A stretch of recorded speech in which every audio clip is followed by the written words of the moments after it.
This is the VQ bike. The reason we call it the VQ bike, in Daytona Beach, there's a big charity event called the VQ Bikers Ball, put on by Paisano Publications. There was a magazine called VQ Magazine.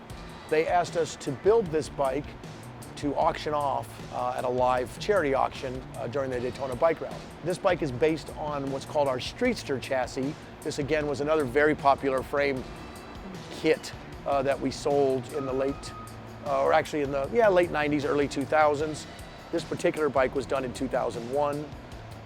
One of the really cool things about it is Harley-Davidson had just come out with their new twin cam engines. But one of the coolest things about the engines is they had a counterbalancer in it. The counterbalancer cancels all the vibration. So for us, it was like a new world of smooth riding bikes that we were able to build around this power plant. So we developed a whole line of frames. Another really cool effect that we thought was really cool is this solid wheel that was chrome plated.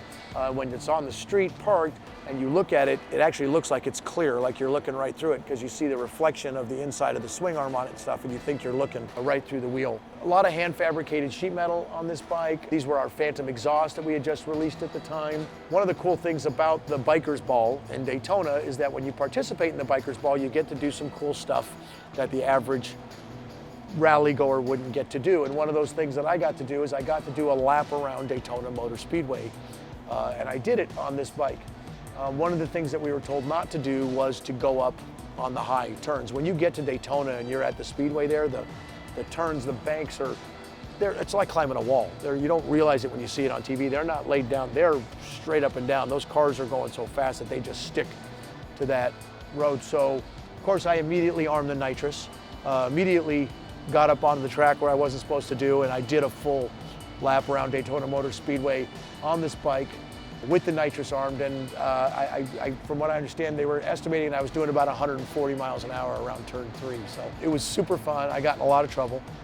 But another really cool part about this bike is that we outfitted it with nitrous oxide, which is a gas that you inject into your motor, and when your motor burns it, it really creates some incredible horsepower.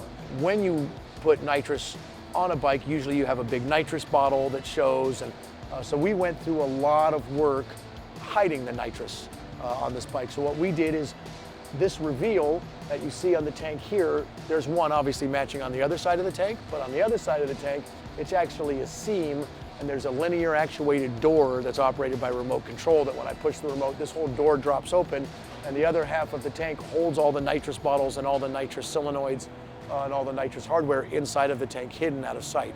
So it's what we would call a sleeper. You'd never know just what this bike was capable of. And that's it. That's the VQ bike.